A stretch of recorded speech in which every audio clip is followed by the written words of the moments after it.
Welcome everyone. In this video, we're going to be writing our very first lines of Python code in a Jupyter notebook. So as I mentioned previously, all of these tools allow you to write Python code in some capacity. We're going to choose the notebook because that's where our formal material is written in. So this video is just going to give you a taste of the notebook. I want to get your hands on the keyboard early. We're going to issue just a few Python commands. I do have an upcoming video that will go much further into the notebook and what it can do, but we'll have to download all of the course material first. So we still haven't downloaded the material first. We've just set up our system to program in Python, and I just want to show you the notebook itself and just a few Python commands here. All right, let's go ahead and click on launch. And when you do this, a couple of things are going to happen. First, you'll notice a window that will pop up that it issues a whole bunch of commands. It's not important to know what's really happening here. On a Mac, this is called a terminal. On a Windows machine, it's called the command prompt. The main thing that is happening is that your browser will open up and a new tab will appear if you already have your browser open, and it will show you the contents of your home directory. So I should say this is not a notebook yet. This is what I call the Jupyter Notebook file system view. So it's just showing you the contents of your file system. This is not any different than the Finder application on a Mac or the Windows Explorer on a Windows machine. So it's just another way of traversing through your file system. So again, not a notebook, just looking at the contents of your file system. You can open up the notebook anywhere. Here I'm just going to go into my documents. On a Windows, you might have a My Documents. It doesn't really matter what location the notebook is in. This is just a practice notebook. This is just a one-time thing to get us started. So I'm going to go ahead and go into the documents, and then I'm going to go over here and click on New, and then under just the first selection will be Python 3. So this is actually how you start a new notebook. It says it in the tooltip as well. Let's go ahead and launch a new notebook, which will open up a new tab in your browser. So notice you can always go back to that file system view over here, a new tab over here, and this is the Jupyter Notebook. Welcome. I know it's a very simple view, but I like the simplicity and there's a lot to the notebook.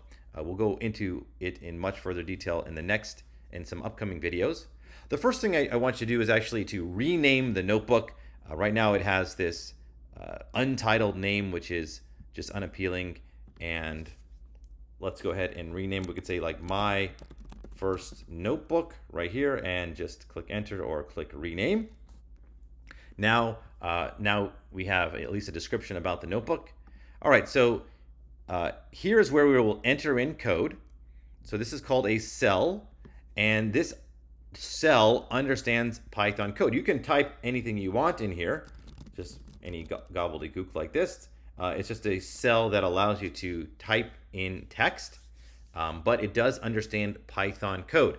So probably the first way to use Python is just to use it as a calculator. That's the simplest way to use it. So it works very similarly to other calculator programs.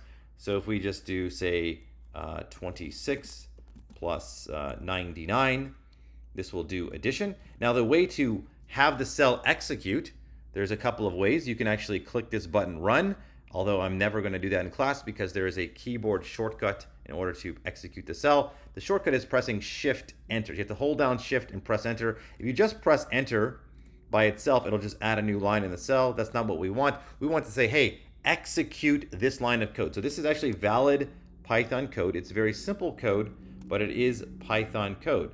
Let's go ahead and press Shift Enter, and you'll get the result. So 125 over here.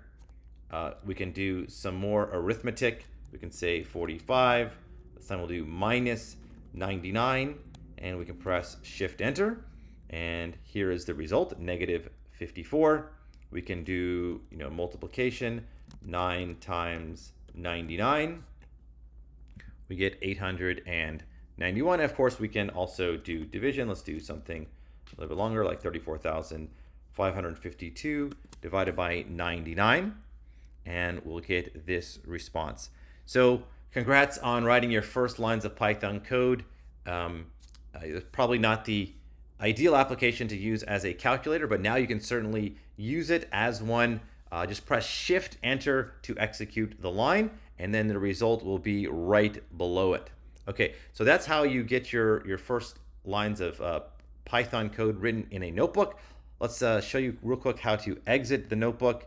The notebook does automatically save every few seconds, but if you want to force a save, you can just click this little disk file, it will save, or you can even go to File and Save, and that will work as well. And then we can just exit out over here. This actually does not shut the notebook down. The notebook is actually still running, as you see over here. If you want to stop your Jupyter instance, then you just click on Quit like this. And now it is shut down. We can't even open up the notebook anymore.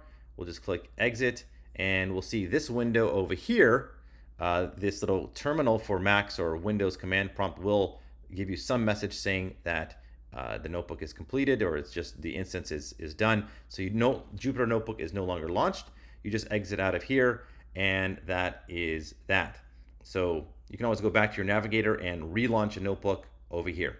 Okay, so that's the steps. Very simple. Just start your Anaconda navigator, click on the launch button, then click New in whatever directory you want in Python 3. That will launch the notebook, and then you can start programming in Python. All right, so just a very quick lesson. We will go deeper into the notebook, but first we have to download our course material.